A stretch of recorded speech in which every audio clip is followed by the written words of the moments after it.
limiting the visual impact of buildings as seen from the street to increase and improve neighborhood character. The working group is recommending a number of small incremental changes to current regulations that will guide the design of new houses so they appear less imposing from the street. These recommendations are the result of studying existing homes and then working with professional staff to learn how the desired results could be accomplished.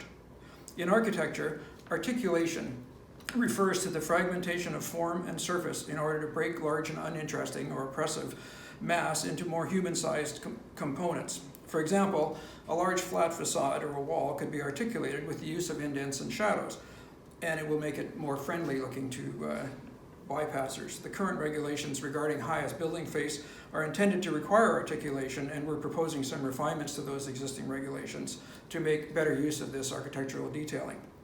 For instance, current regulations require setback areas to force articulation of the highest building face. But if a full roof overhang is placed over a setback area to create an enclosed deck, the appearance from the street can still be very imposing.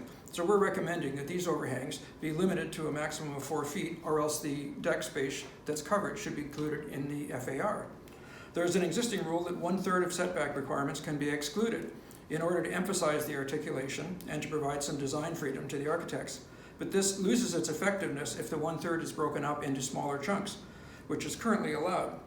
So we're proposing that the 1/3 exclusion be required to be contiguous to provide a larger, more defined articulation.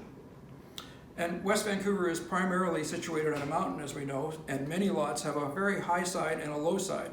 3-story houses are technically not permitted, but when the tallest side of a house faces the street and there is a basement, the basement makes the house appear as though it's 3 stories and very imposing. In these cases, we propose that these basements be shielded from exposure to the street by landscape berms or walls to reduce the overall size and appearance of the bulk of the house. Garages also add to the apparent bulk of a house, but when a garage can be oriented 90 degrees from the street, it can appear much less imposing, and we don't see the garage door so visibly from the street. We're recommending that when a garage entrance is built at 90 degrees from the street, the front yard setback could be relaxed by 10 feet for that garage portion of the building to encourage designers to put their garages this way. Covered decks also are mostly included in FAR calculations, but when a 2-story roof covers decks, the space is not counted in FAR. These decks increase the building bulk substantially from the street, and we propose that both levels of such covered decks be included in FAR calculations. However, as in the current regulations, we would propose that the first 4 feet of a covered deck or overhang is not included in the FAR. We don't want to discourage overhangs, just large covered decks that aren't counted. One way that the apparent bulk of houses can be increased is by the manipulation of the grade with planters, and we've seen this quite often in West Vancouver. We're proposing some changes to minimize this impact. And another design element that increases the visible size of the home from the street is enclosed courtyards. We're proposing that these interior semi-enclosed spaces be included in the FAR calculation, since they do increase the overall visible size of the home.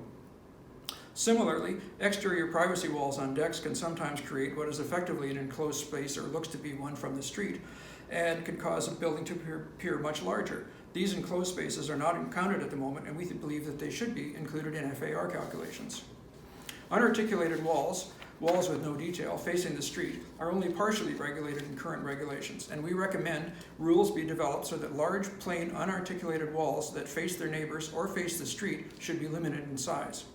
Regulations related to roof lines are another detail that can be refined to limit the visual impact of a new home. For example, butterfly and shed roofs in particular can dominate their neighbors by being much higher on one side than the other, and their height should be limited to those similar to a flat-roofed house.